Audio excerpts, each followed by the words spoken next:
Hi guys, स्वागत है आपका हमारे चैनल व्हील्स ऑफ ट्रैवलर पे। आज हमारे ट्रिप का सेकेंड डे है। होटल में ही हमारा ब्रेकफास्ट इंक्लूड था, तो रेडी होने के बाद हमने वहीं पे पेट पूजा कर लिया है और अब हम निकल चुके हैं। आज हमारा जो प्लान है वो ये है कि हम पहले यहाँ से पोईचा जाएंगे, वहाँ नीलकंठ धाम कैंपस में स्वामीनारायण मंदिर जाएंगे। सुना है वो काफ़ी सुंदर और भव्य है, और फिर वहीं से आगे स्टैच्यू ऑफ यूनिटी निकल जाएंगे।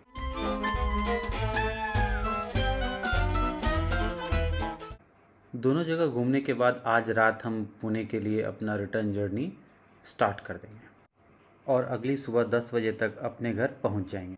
हमारे होटल से पोईचा स्वामी नारायण मंदिर का डिस्टेंस लगभग 62 किलोमीटर है, जो कि हमें कवर करने में लगभग 1 घंटा 15 मिनट या 1.5 घंटा तो लग ही जाएगा।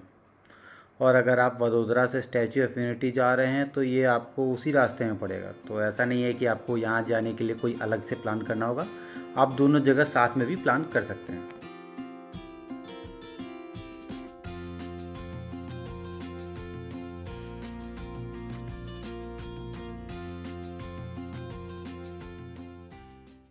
और अब हम पहुंच चुके हैं नीलकंठ धाम पोईचा। क्या शानदार एंट्री गेट बनाया इन्होंने, वाह, मज़ा आ गया। इसे देख के ही आपको समझ आ गया होगा कि जब स्टार्टिंग में ही इतना अच्छा निर्माण कार्य इन्होंने किया है तो मंदिर तो पक्का ही भव्य और शानदार तो होगा ही होगा। नीलकंठ धाम के कैंपस में भगवान स्वामी नारायण जी का मंदिर, एग्जीबिशन सेंटर और गौधाम भी है। ये जो कैंपस है वो नर्मदा नदी के किनारे स्थित है।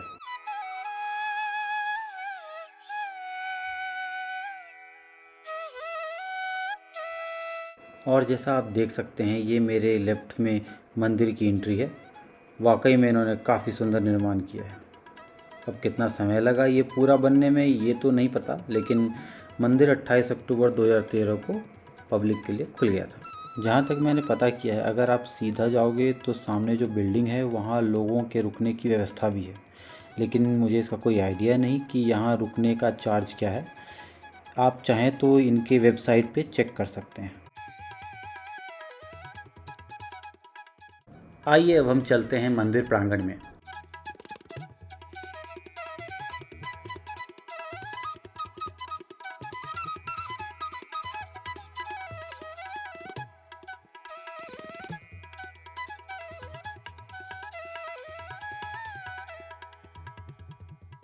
आप देख सकते हैं कि मेरे बाएं में भगवान श्री कृष्ण जी की मूर्ति है।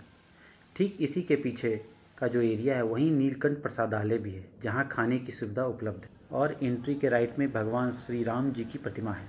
इसी के पीछे से आपको मंदिर के मुख्य भाग में जाने का रास्ता भी है। उसी रास्ते के बाएं भाग में एक अत्यंत मनमोहक वाटिका है, जिसमें भगवान श्री कृष्ण और राधा रानी जी की कई सारी प्रतिमाएं हैं। इसी वाटिका के आगे भगवान शिव, नीलकंठ वर्णी और ब्रह्मा जी की भी प्रतिमाएं हैं।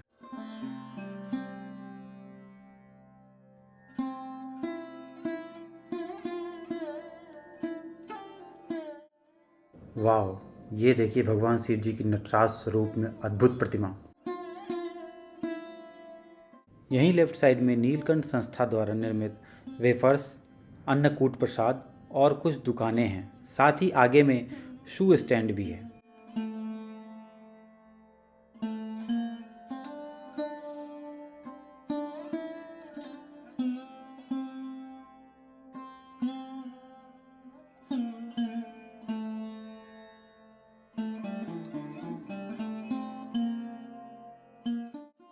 और ये देखिए, मंदिर के ठीक सामने भगवान विष्णु जी के वाहन गरुड़ जी की भव्य प्रतिमा स्थित है।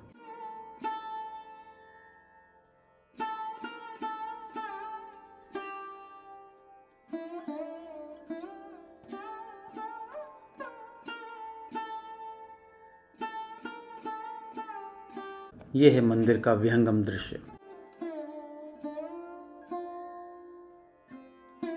यहीं राइट साइड से नीचे जाने पे आपको गौमुख स्नान प्रवेश द्वार मिलेगा, जहां लोग मंदिर जाने से पहले स्नान करते हैं या जल को अपने ऊपर छिड़क कर मंदिर के अंदर प्रवेश करते हैं। मंदिर के दो प्रमुख तल हैं। सबसे ऊपर में मुख्य गर्भगृह है और उसके नीचे तल पे जो आर्टिफिशियल लेक है उसी के चारों तरफ बहुत सारे देवी देवताओं के मंदिर स्थित हैं जो मंदिर की शोभा कई गुना बढ़ा देते हैं। आइए अब हमारे साथ आप भी इस पूरे मंदिर और भगवान के दर्शन का लाभ उठाएं।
और ये देखिए नर्मदा नदी का ये तट।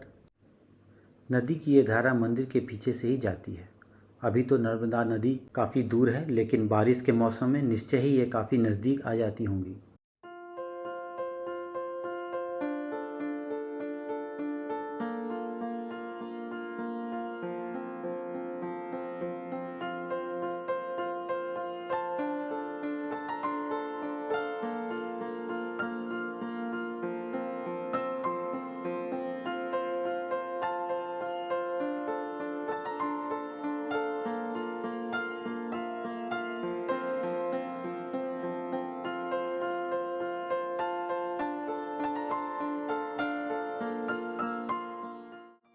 और अब हम मंदिर के मुख्य प्रांगण से बाहर आ गए हैं। यहाँ आपको बहुत सारी दुकानें मिलेंगी जिसमें भगवान की छोटी मूर्ति, पूजा की सामग्री और कुछ हल्के फुल्के नमकीन खाने और पानी पीने की सुविधा भी मिलेगी। अगर आप स्टैचू ऑफ यूनिटी आ रहे हो तो यहाँ ज़रूर आएँ। ये मंदिर स्टैचू ऑफ यूनिटी से मात्र 38 किलोमीटर की दूरी पे है और काफ़ी सुंदर भी है। आइए अब हम चलते हैं अपने next destination statue of unity की तरफ।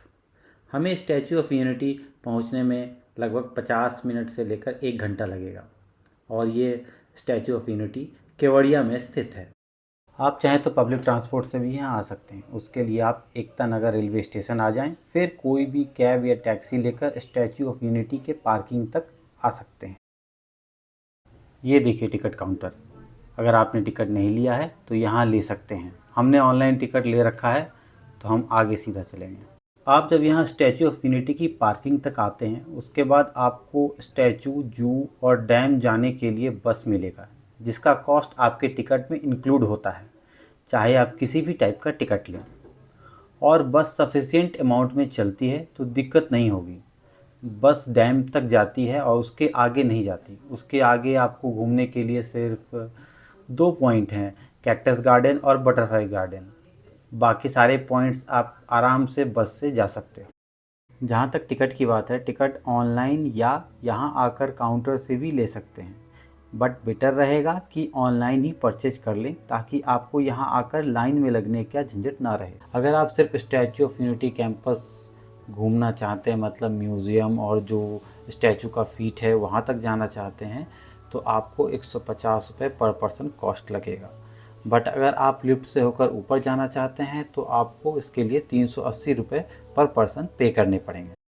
अब हम स्टैचू ऑफ यूनिटी के बाहर पहुंच चुके हैं। जैसा आप देख सकते हैं एक बस स्टैंड टाइप का ये बना हुआ है। आप यहाँ से वापस पार्किंग तक या फिर आगे सरदार सरोवर डैम तक जा सकते हैं।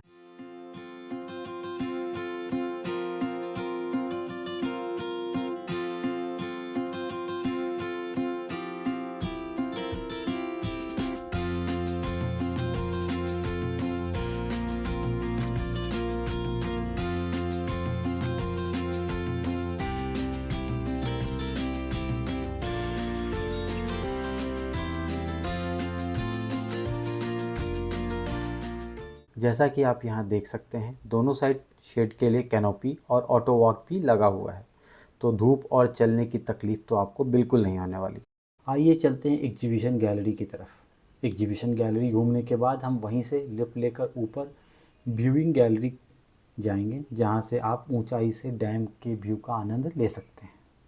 इसका टाइम स्लॉट फिक्स होता है, जो कि आपको टिकट परचेज करते समय सेलेक्ट करना होता है। हमने 2 से 4 बजे का टाइम स्लॉट लिया था। इस एग्जीबिशन गैलरी में आपको स्टैचू निर्माण से जुड़ी कई सारी जानकारियाँ मिलेंगी। साथ ही सरदार वल्लभ भाई पटेल का देश के आज़ादी और एकीकरण में जो योगदान रहा है, उनको भी यहाँ बहुत ही रोचक ढंग से दर्शाया गया है।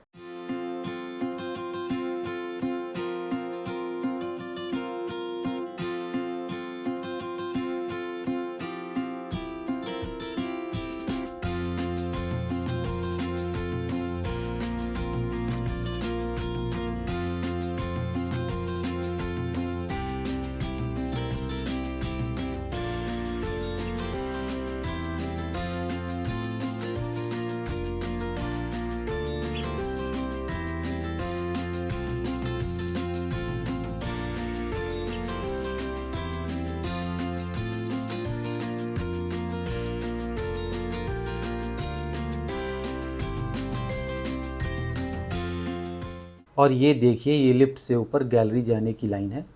चलिए अब हम भी इस लाइन में शामिल होते हैं। लाइन से लिफ्ट तक पहुंचने में हमें लगभग 15 से 20 मिनट लग गए। ऊपर आने पर आपको यहाँ कुछ इस तरह का माहौल दिखेगा, और ये है यहाँ से सरदार सरोवर डैम का व्यू।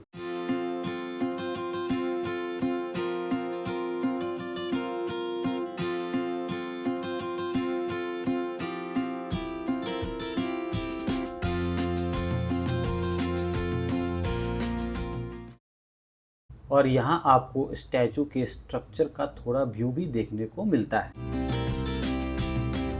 यहाँ ऊपर आना कुछ खास वर्थ नहीं लगा मुझे, क्योंकि ना तो आपको यहाँ कोई खास व्यू देखने को मिलता है, ना ही आप यहाँ ज़्यादा कुछ अच्छी फ़ोटो ले सकते हो। और यहाँ ऊपर आने के लिए नॉर्मल टिकट से आपको 230 रुपये पर पर्सन एक्स्ट्रा खर्च करने पड़ते हैं। अब हम नीचे आ चुके हैं, और चलिए म्यूज़ियम को थोड़ा और एक्सप्लोर करते हैं।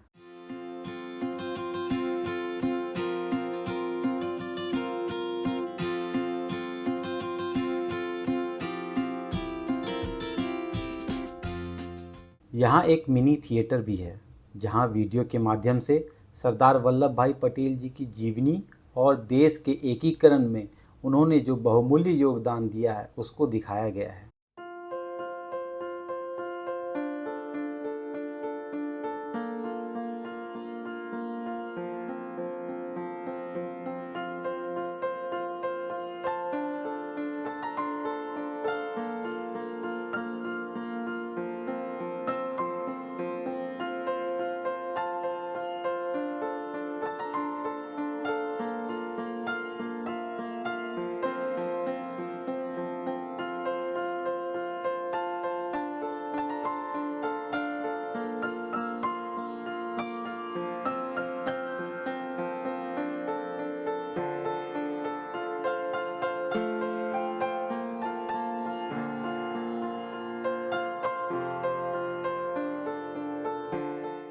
म्यूज़ियम के बाहर निकलते ही आपको लेफ़्ट साइड में एस्केलेटर मिलेगा, जिससे आप स्टैचू के फीट तक जाकर इसके हाइट को काफ़ी पास से महसूस कर पाएंगे।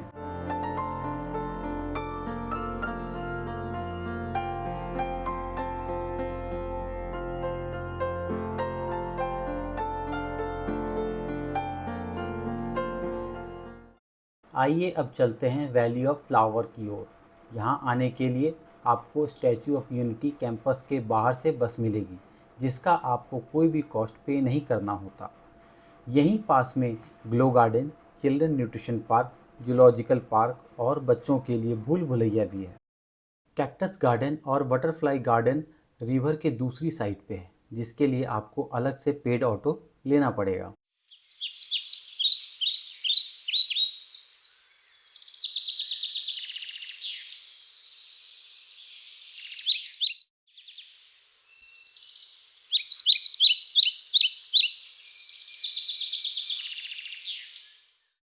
और ये देखिए, ये है ग्लो गार्डन जो शाम को 7 या 7:30 बजे के बाद ओपन होता है, जिसे आप लेजर शो के बाद देख सकते हैं। यहीं पे छोटा सा भारतवन नामक एक पार्क भी है।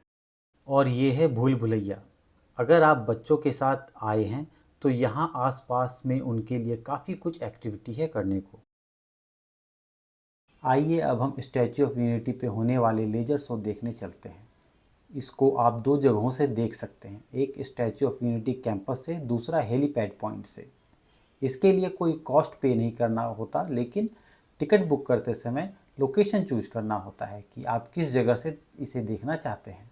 स्टैच्यू ऑफ यूनिटी कैंपस से ज़्यादा बेटर लेजर शो दिखता है, बट वहाँ की सीट जल्दी फुल हो जाती है। हमें भी लेजर शो के लिए हेलीपैड पॉइंट की सीट मिली थी। अगर आपको कोई लोकेशन नहीं मिल पाए तो आप स्टैच्यू ऑफ यूनिटी कैंपस के बाहर से भी लेजर शो देख सकते हैं।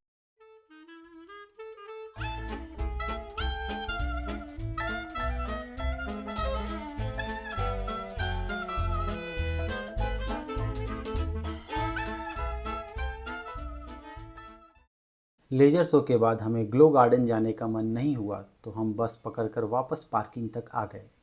फिर किया डिनर और पुणे के लिए अपनी रिटर्न जर्नी स्टार्ट कर दिए। इसी के साथ हमारा ये वीकेंड ट्रिप खत्म हुआ। आशा करते हैं हमारा यह एफर्ट आपको पसंद आया होगा। Please like, share and subscribe for more such content. Thanks for watching.